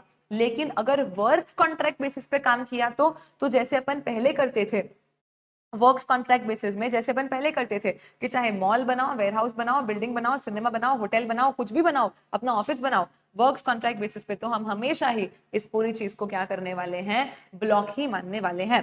तो अमेंडमेंट नहीं बोल सकते, एज सच क्लैरिटी बोल सकते हैं लॉ में बिकॉज ऑफ केस लॉ, कि भाई अगर आप मॉल, वेयर हाउस या ऐसा कोई बिल्डिंग कंस्ट्रक्ट करवाते हो, नॉट वर्क्स कॉन्ट्रैक्ट, जिसको अल्टीमेट ऑब्जेक्टिव यही है कि रेंट पे दे दे के पैसा कमाना है, तो उसका आईटीसी मिलेगा।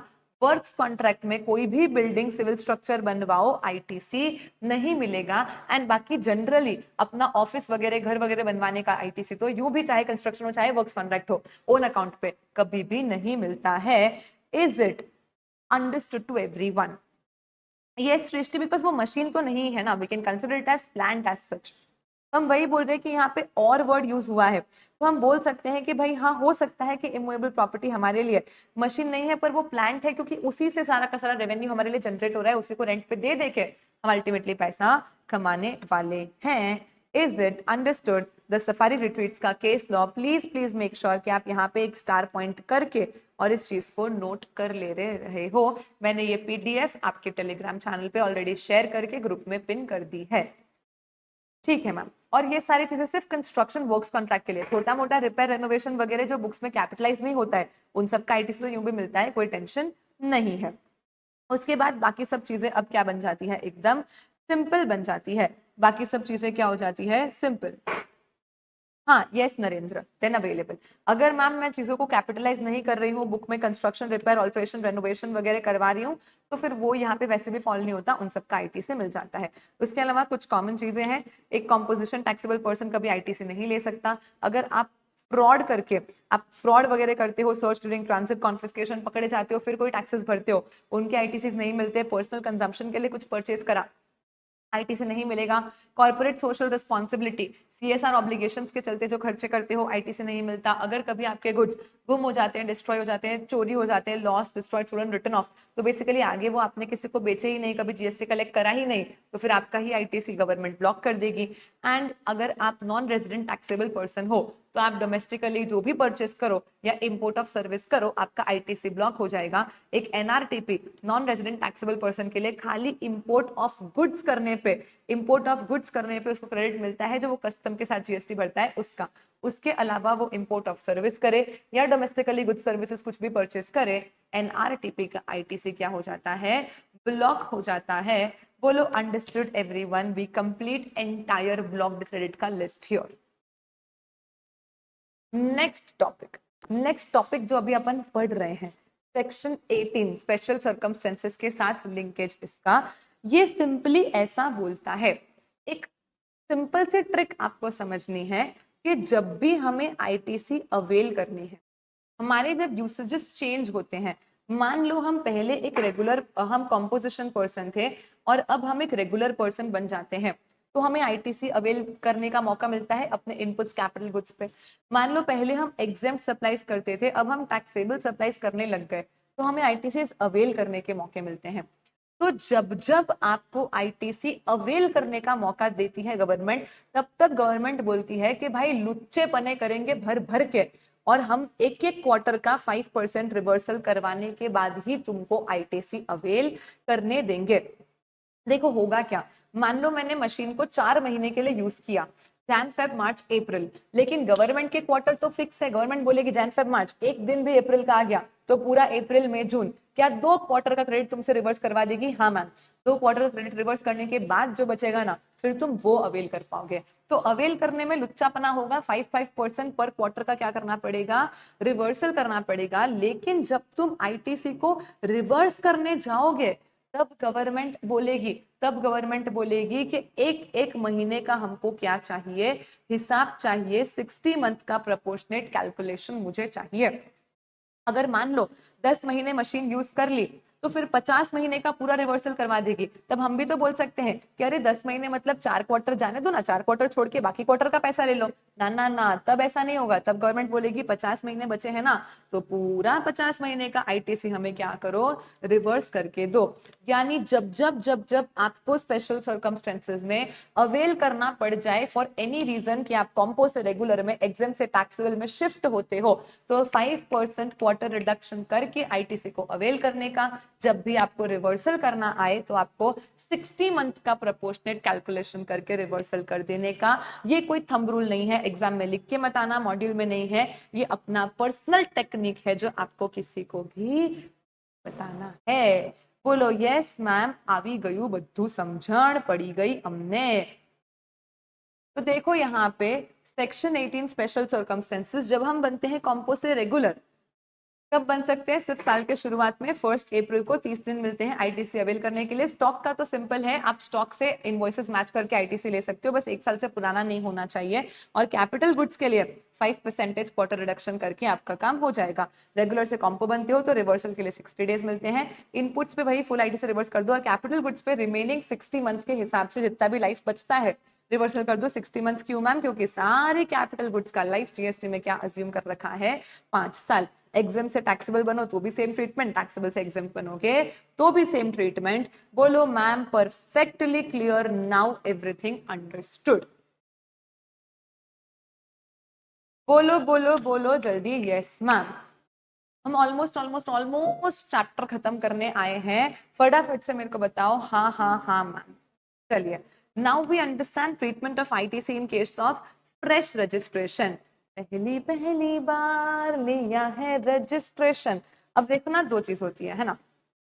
जब आप एक अनरजिस्टर्ड पर्सन से रजिस्टर्ड पर्सन बनते हो पहली बार, या मान लो आप रजिस्टर्ड तो ऑलरेडी थे ही पर कॉम्पो थे और आप रेगुलर बन गए, इनका ट्रीटमेंट सेम नहीं होता। क्योंकि जब आप कॉम्पो से रेगुलर बनते हो तब आपको इनपुट का भी आईटीसी मिलता है, कैपिटल गुड्स का भी मिलता है, इनपुट सर्विस का नहीं मिलता बस। लेकिन जब आप अनरजिस्टर्ड से फ्रेश रजिस्ट्रेशन लेके रजिस्टर्ड पर्सन बनते हो, तो सिर्फ और सिर्फ जितने इनपुट्स आपके पास है वो भी 1 साल से पुराने इनवॉइस वाले नहीं, 1 साल के पिछले 1 साल में आपने जो इनपुट्स परचेस करे हैं बस उसका ही हम आपको क्या करते हैं, आईटीसी देते हैं। क्या डिफरेंस समझ में आ रहा है?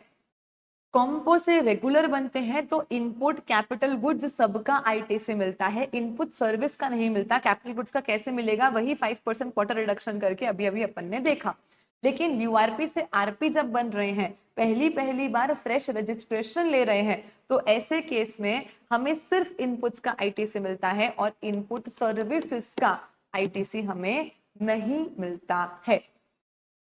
ठीक है मैम, उसमें भी कंडीशन है जो अपन रजिस्ट्रेशन चैप्टर में पढ़ते हैं कि जिस दिन आप लायबल होते हो उसके 30 डेज में आपको अप्लाई कर देना चाहिए, तो आपकी इफेक्टिव डेट लायबिलिटी वाली रहती है, वरना बाद में जब आरसी मिलता है वो इफेक्टिव डेट होती है, वो अपन प्रोविजन पढ़ चुके हैं। तो यहाँ पे हम बोलते हैं कि अगर आप 30 डेज के बाद अप्लाई करोगे ना, तो आपको इनपुट का भी आईटीसी नहीं मिलेगा। कंपलसरी है कि आपको लायबल होने के 30 डेज के अंदर ही अप्लाई करना है, और इनवॉइस भी 1 साल से पुराना अगर नहीं होगा तो इफेक्टिव डेट ऑफ रजिस्ट्रेशन के इमीडिएटली प्रीसीडिंग दिन, मतलब आज इफेक्टिव डेट, तो अगले पिछले दिन की रात तक आपके पास जो स्टॉक आपके इनपुट्स आपके पास स्टॉक में पड़ा है उसका आपको क्या मिल जाएगा, आईटीसी मिल जाएगा। वॉलंटरी रजिस्ट्रेशन में भी मिल जाता है, बस लायबल होने के 30 दिन बाद अप्लाई करोगे तो नहीं मिलेगा। कैपिटल गुड्स का नहीं मिलेगा, इनपुट सर्विस का नहीं मिलेगा, और 1 साल से पुराने इनवॉइस का भी नहीं मिलेगा। बोलो यस। ये कितनी देर हो गई तुम लोगों ने कमेंट सेक्शन में दिल दिल आगा बॉम्ब बॉम्ब इमोजी तो डाला ही नहीं रे। चलो चलो चलो फटाफट से, I am waiting, lit up the comment section with दिल दिल आग आग बॉम्ब बॉम्ब इमोजीज। जल्दी से मेरे को बताओ, मजा आ रहा है, एकदम वाइब आनी चाहिए, फिर अपन आगे बढ़ते हैं।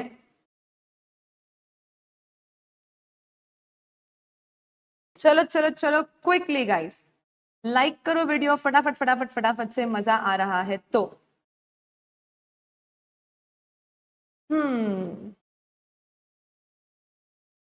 Yes, ma'am. Now we discuss about amount payable in case of sale disposal of capital goods. भाई जब आप कैपिटल गुड्स को सेल करते हो या डिस्पोज करते हो तो आप क्या अमाउंट पे जीएसटी भरोगे? एक तो ट्रांजैक्शन वैल्यू, मतलब मैम हम एक्चुअली जिस अमाउंट पे बेच रहे हैं या डिस्पोज कर रहे हैं वो अमाउंट, या तो फिर हमने परचेज करते टाइम कितना आईटीसी लिया था माइनस जितने क्वार्टर मशीन को यूज कर लिया उतने क्वार्टर का 5% रिडक्शन करके जो बचता है, दोनों में से जो भी हायर आता है उतना हमें क्या कर देना है, टैक्स पे कर देना है। Tax on transaction value, tax on transaction value, या तो फिर हम बोलते हैं कि परचेज के टाइम पे जो भी आईटीसी लिया था माइनस 5% या पार्ट 5% पर क्वार्टर, या तो पार्ट ऑफ क्वार्टर। एग्जाम्पल करते हैं तो क्लियर हो जाएगा। मिस्टर कुल्लू है जिन्होंने मशीन परचेस करी 10 लाख की, 18% जीएसटी, मतलब 1.8 लाख इसका बन जाता है क्रेडिट। ठीक है मैम, 14,925 को मशीन बेची 7,527 को, कितने महीने हो गए बीच में मैम? हमें महीने नहीं, बेसिकली क्वार्टर्स गिनने हैं, क्योंकि पर क्वार्टर 5% रिडक्शन होगा, और जीएसटी के क्वार्टर्स तो क्या है मैम, फिक्स है।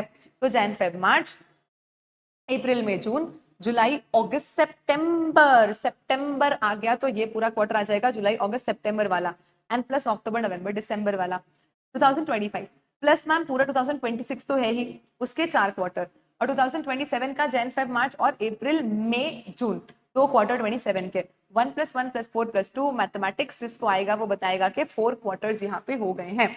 मतलब मैम 1,80,000 1,80,000 का 5% फॉर 8 क्वार्टर्स, 1,80,000 का 5% फॉर 8 क्वार्टर्स, 1,80,000 से माइनस कर लो तो बचेगा 72,000। एंड एक्चुअली मशीन कितने में बेचा है अपन ने? 5 लाख में, तो 5 लाख का टैक्स ऑन ट्रांजैक्शन वैल्यू आ जाता है 90,000। तो दोनों में से हायर क्या है? Sorry, this is 1,08,000, this is 1,08,000 या 90,000, दोनों में से हायर क्या है? 1,08,000। तो इतना अमाउंट मुझे क्या कर देना पड़ेगा? कैपिटल गुड्स को सेल डिस्पोज करते टाइम गवर्नमेंट को दे देना पड़ेगा। लेकिन छोटे मोटे moulds, dies, jigs, fixtures, tools वगैरह स्क्रैप में जितने पे बेचो उतने पे जीएसटी भर दो, उसके लिए ये पूरा कैलकुलेशन करने की जरूरत नहीं पड़ती है। Okay ma'am, perfect. चलिए, transfer of ITC time pass है, अगर कभी सेल, अमालगमेशन, डीमर्जर वगैरह होता है तो आईटीसीज भी ट्रांसफर हो जाती है एसेट के रेशियो में, जो भी अपॉइंटमेंट डेट है उस डेट के एसेट के रेशियो में ट्रांसफर होती है स्टेट वाइज, क्योंकि जीएसटी में रजिस्ट्रेशन स्टेट वाइज होते हैं, तो हर स्टेट में आपका जितना जितना एसेट ट्रांसफर हो रहा है प्रोपोर्शनेटली आप उतना उतना क्रेडिट क्या कर सकते हो, ट्रांसफर कर सकते हो। ठीक है मैम। हाँ, अब इम्पॉर्टेंट क्या है तो मैनर ऑफ यूटिलाइजेशन। ये एक लास्ट चीज है जो आईटीसी के चैप्टर में इंपॉर्टेंट है। 86A 86B मैं अभी मैराथन में नहीं कवर कराऊंगी बिकॉज इतना कोई एग्जाम पॉइंट ऑफ व्यू से रेलेवेंट नहीं है, आप रीड कर सकते हो या पुराने वाले रिविजन वीडियो से भी रेफर कर सकते हो। चलिए, तो उसके बाद एक दो क्लेरिफिकेशन है जो अपन देखेंगे, बट उसके अलावा जो सेक्शन वाइज इंपॉर्टेंट लास्ट चीज बचती है आईटीसी के चैप्टर में, विच इज यूटिलाइजेशन। कि मैम आज अगर मेरे आईटीसी लेजर में आईजीएसटी, सीजीएसटी, एसजीएसटी के बैलेंसेस पड़े हैं और मुझे पेमेंट करना है आईजीएसटी, सीजीएसटी, एसजीएसटी का, तो क्रेडिट को पहले कहां, किसको, किसके सामने यूज करूं? तो इसका सिंपल सा फ्लो चार्ट आपको समझने का, जब तक आपके पास आईजीएसटी का बैलेंस क्रेडिट का पड़ा है तब तक आप सी और एस की तरफ नजर उठा के देखोगे भी नहीं। आईजीएसटी एक बार फुल्ली एग्जॉस्ट होने के बाद, खत्म होने के बाद ही किसी और क्रेडिट का नंबर आ सकता है।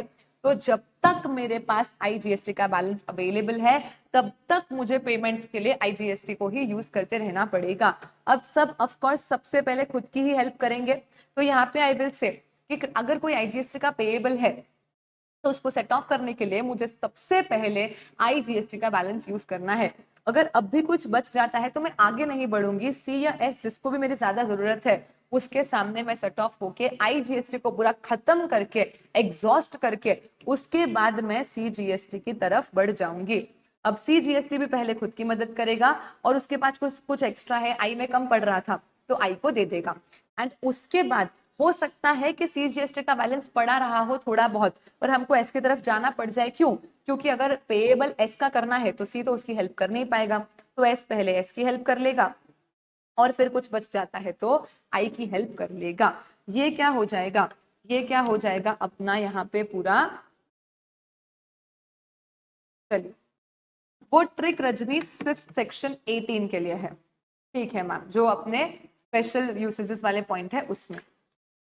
तो अब यहाँ पे हम क्या बोल रहे हैं, यहाँ पे हम क्या बोल रहे हैं कि जब तक हमारे पास आईजीएसटी का बैलेंस है तब तक हम सबसे पहले उसको आई के सामने यूज करेंगे, फिर हम उसको सीएस के सामने यूज करेंगे। एक बार आईजीएसटी फुल्ली एग्जॉस्ट हो जाए उसके बाद we go to C, use it towards C, बच गया तो आई के पास, then we go to S, बच गया और खुद के सामने यूज करके आई, फिर बच गया तो पड़ा रहने दो। मतलब मैम कभी भी अगर मैं एस को आई के लिए यूज कर रही हूँ ना, मतलब मेरा आई और सी तो खत्म हो ही गया होगा, क्योंकि आई खत्म होने के पहले तो आप आगे बढ़ नहीं सकते। सी में कुछ बैलेंस पड़ा होगा अगर, तो आप पहले उसको आई के लिए यूज करते फिर आप एस पे आते। आप एस में आ रहे हो और आई के लिए उसको यूज कर रहे हो, मतलब ऑटोमेटिक सी बात है कि मेरा आई और सी तो खत्म हो ही गया होगा। एंड दूसरी चीज कि सी और एस कभी भी एक दूसरे की हेल्प नहीं कर सकते हैं, सी और एस कभी भी एक दूसरे की हेल्प नहीं कर सकते हैं। मान लो मुझे पेएबल आ रहा है, मुझे आईजीएसटी में 100 का पेएबल, सीजीएसटी में 30 का पेएबल और एसजीएसटी में 30 का पेएबल आ रहा है। मेरे पास आईटीसी पड़ी है, आईटीसी पड़ी है, लेट्स अज्यूम 120 आईजीएसटी में,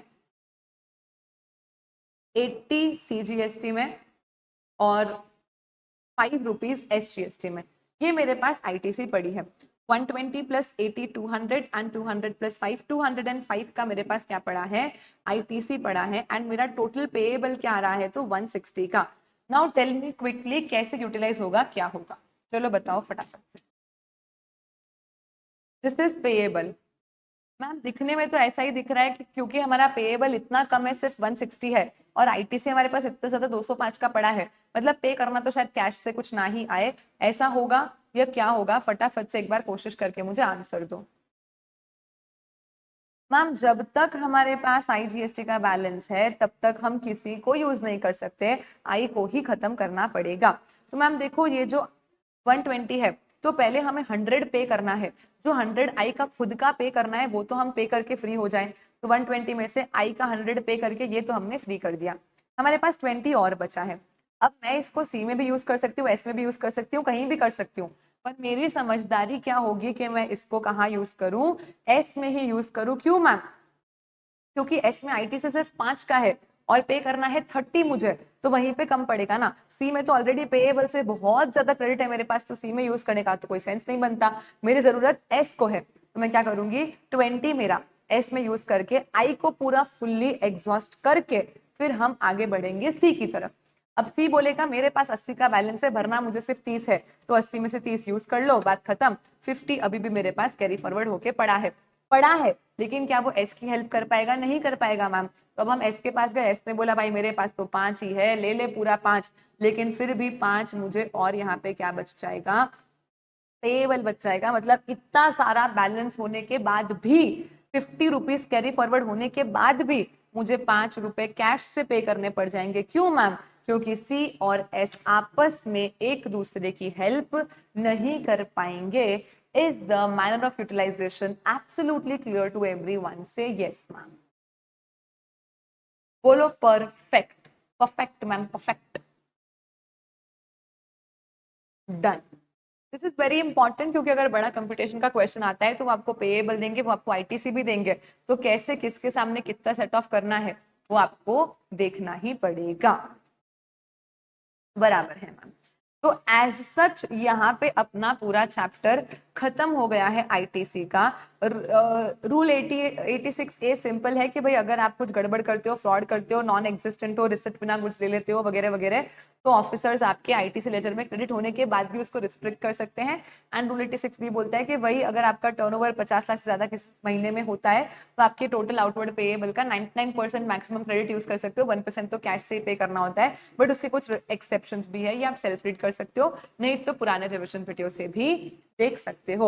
ये टाइम एक्सपायर्ड मेडिसिन ड्रग वाला क्लैरिफिकेशन भी एग्जाम पॉइंट ऑफ व्यू से बिल्कुल CDEFG कैटेगरी का है।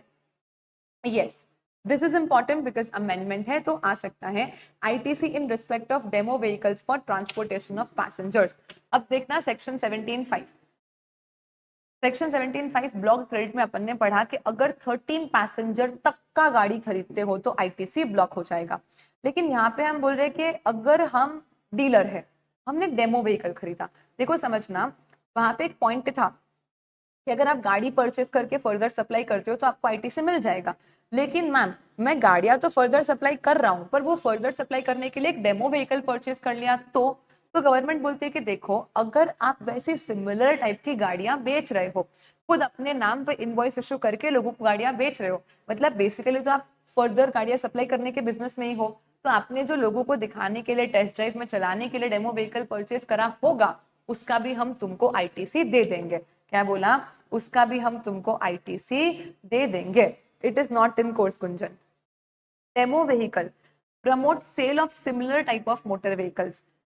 They can also considered to be used by dealer for further supply of motor vehicle and accordingly उसका ITC block नहीं होगा और आप ITC ले पाओगे।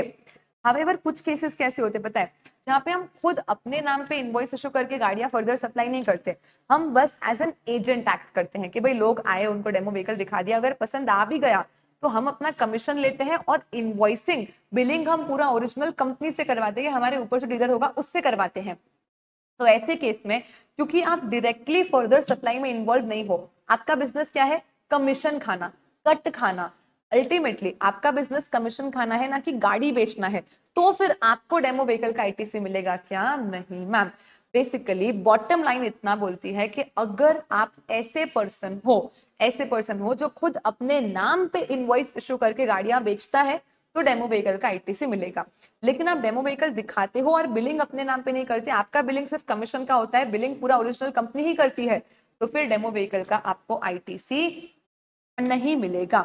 ठीक है मैम। उसके बाद पाइपलाइन आउटसाइड द फैक्ट्री वगैरह की आईटीसी ब्लॉक होती है, लेकिन ये ऑप्टिकल फाइबर केबल लगाने के लिए मैनहोल डक्ट्स वगैरह क्या, वो इतने बड़े बड़े पाइप डालते हैं ना नीचे, जिसमें पूरे आदमी चल सकते हैं अंदर रिपेयरिंग वगैरह। आपने वो हैप्पी न्यू ईयर मूवी देखा होगा, तो वो सोनू सूद वो नीचे बड़े ऐसे पाइप में होता है, डक्ट में, मैनहोल वगैरह में।